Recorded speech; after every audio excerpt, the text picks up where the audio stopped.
Police महासंचालक रश्मी शुक्ला पुण्यामध्ये दाखल झाल्यात। तिथे त्या पुण्यातील कल्याणी नगर कार अपघात प्रकरणाची माहिती घेणार आहेत। तर 4 जूनला होणाऱ्या मतमोजणीच्या बंदोबस्ताचा देखील त्या आढावा घेणार आहेत। यासाठी पुणे जिल्ह्यातील सर्व पोलीस अधिकाऱ्यांशी त्या बैठका घेत आहेत। पुणे ग्रामीण पोलीस मुख्यालयामध्ये ही बैठक सुरू आहे। पोलीस महासंचालक रश्मी शुक्ला पुण्यात दाखल झाल्यात। तिथे त्या पुण्यातील कल्याणी नगर कार अपघात प्रकरणाची माहिती घेणार आहेत। आणि या संदर्भात अधिक माहिती देण्यासाठी निलेश खरमरे आमचे प्रतिनिधी फोन लाईनवरून आपल्या सोबत आहेत। निलेश,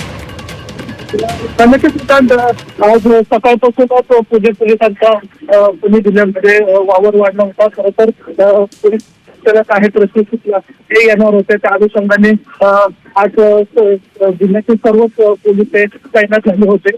आता ग्रामीण कार्यालय जे आहे त्या ठिकाणी महासंचालकांची सर्व पोलीस अधिकाऱ्यांसोबत बैठक सुरू आहे। 20 मिनिटं झाले या ठिकाणी बैठक सुरू आहे। जिल्ह्यातील पूर्ण आढावा घेतला जातोय। विशेष करून कल्याणी नगर अपघातामध्ये जे प्रकरण समोर आहे त्याबाबत पुणे पोलिसांना रश्मी शुक्ला मार्गदर्शन करणार आहेत। त्याचबरोबर 4 जूनला जो निकाल येणार आहे त्या निकालाच्या बंदोबस्ताची आणि पूर्ण तयारीची कशी करण्यात आलेली आहे याचा काही आढावा घेणार आहेत। मात्र या मीटिंगमध्ये महत्वाचा मुद्दा असणार आहे पुणे कल्याणी नगर अपघाताबाबत पुणे पोलिसांना मार्गदर्शन काय करतील हे महत्वाचा मुद्दा असणार आहे। आणि त्या अनुषंगाने या ठिकाणी आता बैठकीला सुरुवात झालेली आहे।